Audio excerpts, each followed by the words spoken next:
Hello and welcome to the second part of issue 11, where we'll be going into detail about painting your aggressors, going over the rules on using flamers, and we'll go through the replay mission as well in more depth. Stay tuned! Nailed it then.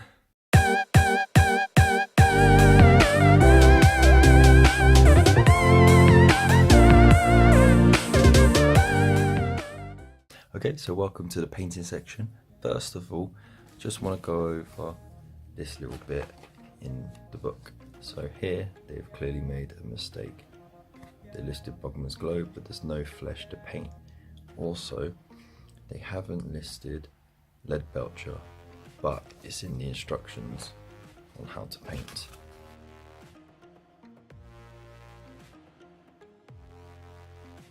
Alright, so now that you got one of these painting handles, it's time to use it. So what you need to do is just get used to holding it open like this, okay? So you hold it open, get a finger in there, and just place it in like so, making sure that all the corners are holding a part of it, like that. And then you have it. As always, use some tissue, you need your brush, you need some water and something to use as a palette, and get a good shake, put it on the palette, just get painting, make sure it's nice and even, not too thick. You want to paint the entire model. Don't worry if you get too much in some areas, you could just dab it clear and then spread it somewhere else. Okay, so just for those who are doing the subscription, using the large brush, just mix a little bit of water in there. Try not to get too much on your brush, so just scrape what you can off, because it loads up a lot of paint, and the last thing you want to do is blot out all the details. You'll see it's a lot faster. And you can see the benefit of keeping the power pack and the arms separate, is that you can get this done a lot faster. You might want to pop out the base scenery like that, because it might be in the way. Just make sure that with every coat on each miniature, rinse the brush.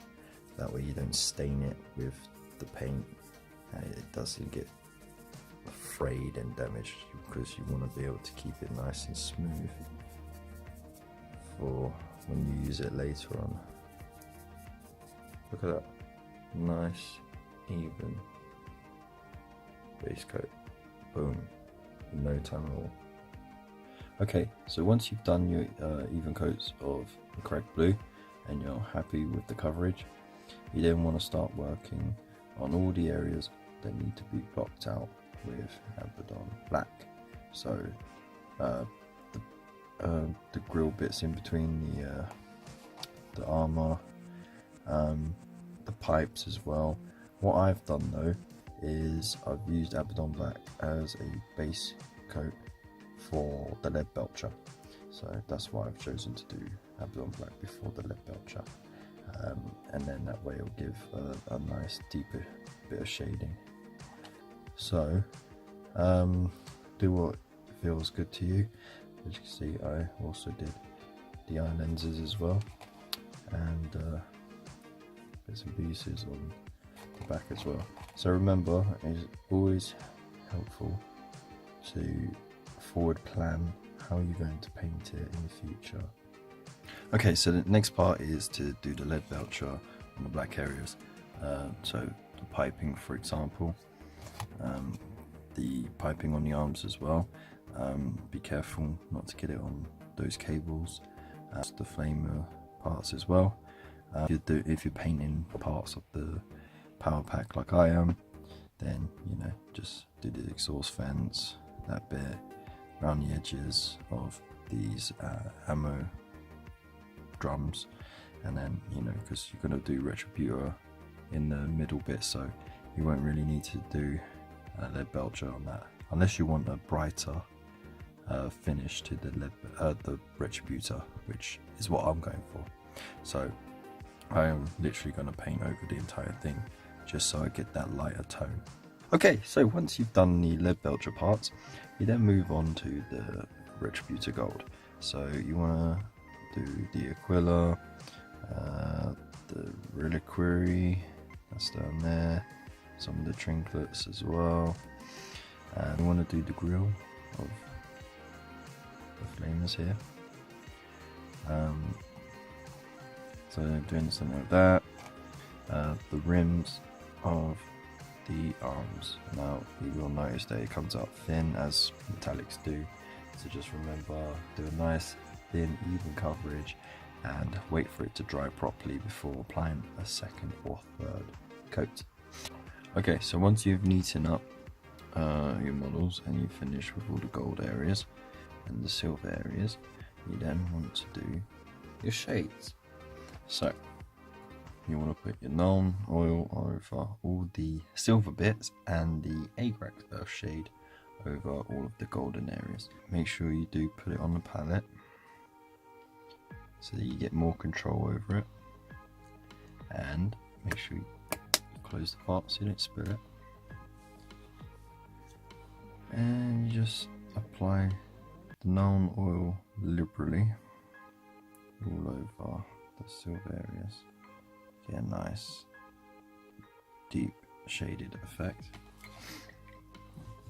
Make sure you rinse really well, and I would suggest doing all of the silver areas at the same time, but I'm just doing this as an example. So the Aggressors shade, you go over all the gold areas again. Just make sure you push it into all those recesses to help the details pop. Like so.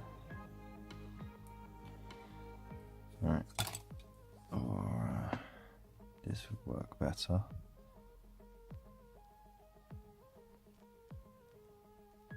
There you go. See, it's already working its charm. Okay, and do that for the whole lot. And once you've done that, you're done. And what you can start doing is painting the bases, but what I would do is I'd wait until you get to the final issue of this delivery, where you get the Mechanica standard grey, because you got a lot of brickwork which would look great in that grey, and then you can do the other details like the bolt guns. That's it. So I'll show you a picture around here of the finished product.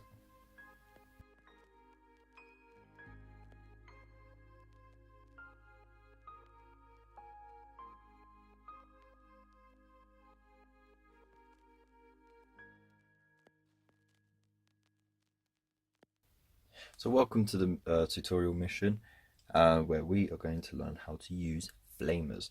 The honour of Ultramar tussles with the Robbringer.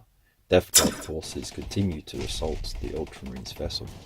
The Space Marines send forth a trio of Primaris aggressors, some of their most powerful close quarters units, to stem the tide. Confronting them are a large force of Death Guard made up of pestilent, shambling poxwalkers and a trio of their disgustingly mutated Plague Marine masters. The Space Marines advance towards their Death Guard foes, flamestorm gauntlets ready to scour the decks of the Honour of Ultramar with gouts of cleansing flame. The Death Guard must hold back the aggressors' advance and maintain a foothold on the Ultramarines' vessel. Aggressors, scour the taint of the traitor from the Honour of Ultramar. Cleanse the cargo decks with your righteous flames. Alright, so that's the scenario at the moment. What you're going to need is all of your poxwalkers, all 12 of them. You're going to need the 3 Plague Marines as well, and then you're going to need your 3 aggressors. And then usual deployment rules, so you deploy within 2 inches of the deployment markers, like so, and the same for the Death Guard, and the Space Marine player gets to go first. Let's have a look at the rules for the aggressors. Okay, so here we have ballistic skill 3, so you're hitting with your shots at 3+, but they won't need that, and we'll go into why in a bit. The weapon skill 4+, so close combat, they need 4s or more. To wound is 5s and 3s, so of course the 5 will be for the Plague Marines and the 3s for Poxwalkers. Same for to wound in close combat, the 3s and 2s, so very powerful with the power fists. Attacks, they get 2, because of course they've got 2 fists to punch with. Saves of 3+, 2 wounds, and movement 5 inches. So not as fast as the rest of the Primaris, but that's to be expected because they're in heavy gravis armor rather. And then you should know your Poxwalker rules by now, and the same for your Plague Marines. Right, so let's have a look at here. Flamestorm gauntlets make 2d6 shooting attacks that hit automatically. They can still shoot even if the aggressors advance in the movement phase. This is because they are known as an assault weapon, so we'll learn a bit more about that later on. But assault weapons allow you to move and advance and still get a shot. So to find out how many one of them would have for shooting, you get your 2 dice and you'd roll them off. But because you got 3 of them, and because of course a unit has to target the same unit in shooting, you got to roll all of these. So you'd roll all 6, 2 for each guy, and it's a d6 shooting attack, so that would be 6, 12, 14, 18, 22, 25 hits automatically. And then of course you'd roll for the damage, so depending on what you're shooting at, that would be a 5 for the Plague Marines or 3s for the Poxwalkers. Make sure that you keep track of how many dice you're rolling. I'd suggest just roll 2 at a time at the moment until you get more dice, because you get more dice in the next delivery, I believe, and 6 is just not enough to roll all at the same time. The aggressors' flamestorm gauntlets also act as melee weapons. Aggressors wound Poxwalkers on 2+, and Plague Marines and the Blight Hauler on a 3+. Plague Marines and the Blight Hauler save on a 6+. Each attack deals d3 damage. So that's because the strength of the power fist, it just punches massive holes into them, or the gauntlets, sorry. So when you do your damage, remember a d3 is for the damage dealing. You do that after they've made their save, but before they've done the disgustingly resilient save. So say they did their saves and one save was still failed, then you'd roll that 1 dice. That's on the d3 chart, that would be 2 damage, and then the Plague Marine Death Guard player would then roll the 2 dice for his disgustingly resilient save, which doesn't change. Oh, in this case he would have made both, but you know, that's Nurgle for you. Alright, well, Curse of the Walking Pox. So remember, if in combat you kill a aggressor with your Poxwalkers, you get to return one of your mortally wounded Poxwalkers to the horde. Alright, so on this, as again I was saying before, flame weapons, you get automatic hits, so no need to roll to see if you hit with your shooting. You just roll to see how many you hit. Overwatch normally hits on a 6+, but this does not affect weapons that hit automatically. So, very good in Overwatch. So, I would always suggest putting them in a position where they can do so. I'll make an example. If you're smart, you could still have them slightly in cover if you're the Death Guard player, so that they wouldn't get the Overwatch. But if you're a smart Primaris player, Space Marine player, you'd make sure that they are going to charge you, they're coming from the open. That way you get your Overwatch shots on them and it will hurt them a lot, even if you're not wounding on a high roll. So you know, you have to wound them on a 5 and a 6. Just the weight of dice alone would help obliterate them. And then you still got your gauntlets to smack them in the face. Alright, so set up as you did before. And here's the hints and tips. Either side can win by eliminating all of their opponent's models. Don't forget that aggressors can use the Codex Discipline rule from replay mission 6. Here it is. All Ultramarine units can still shoot in a turn in which they fall back. If they do so, they hit on a 4 rather than a 3+ for that shooting phase. But these chaps get automatic hits, so they don't have that problem of having to hit on a 4 instead of a 3 because it's an automatic hit. So it makes them even more tougher to get rid of. How to win? Space Marines need to reach a Death Guard deployment point in 4 battle rounds. The Death Guard need to prevent Space Marines from reaching a deployment point for 4 battle rounds. So you can slow them down by mobbing them and shooting them. And you just need to try and outmaneuver them. You have the numbers as a Death Guard player. You have weight of numbers, which is what you can use. You can block them up, so you can block access points like this one, and you know, make sure that you get all your troops in the big areas as well, because you've got mass units here, so get them in there. Or you can try and charge them out of hiding. Make sure that you use cover as much as possible, because the aggressors with their Overwatch are very, very nasty, so you don't want to give them that extra shooting attack on you. For the aggressors, you just have to walk through it all. That's literally what you can do. Find the shortest route and punch your way through it.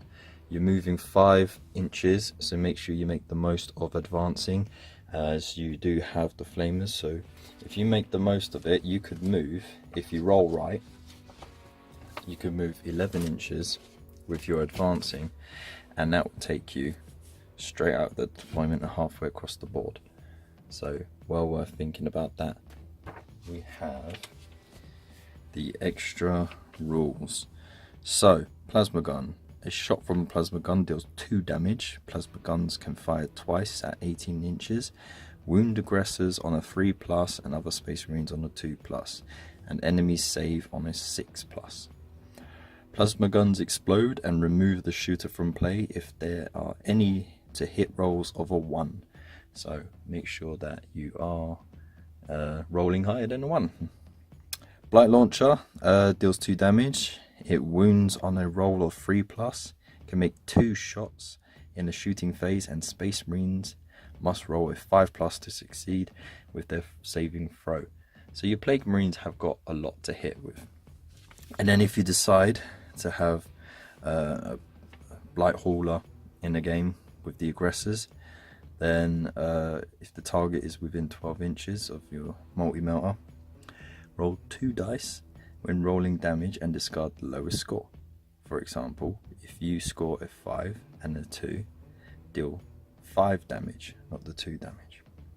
In addition, it wounds aggressors on a 3+ and other Space Marines on the 2+, and enemies get no save because it just melts through everything. So those are the rules to go forward with the multi-melter. So thank you very much for joining me for this part 2 of issue 11, where we went over the painting tutorial and the rules for flamers. I'm hoping that you're enjoying this series so far in the new format, and please make sure that you subscribe, click that button there, the little bell icon as well, so you get the notifications when I put new videos up. I am going to start getting those videos up a lot quicker. It's just the festive period is a mad nightmare, I'll tell you. Also, please comment down below what you think, like the video, share it, spread the word. Every little helps. And yeah, I hope you had a great Christmas. So peace.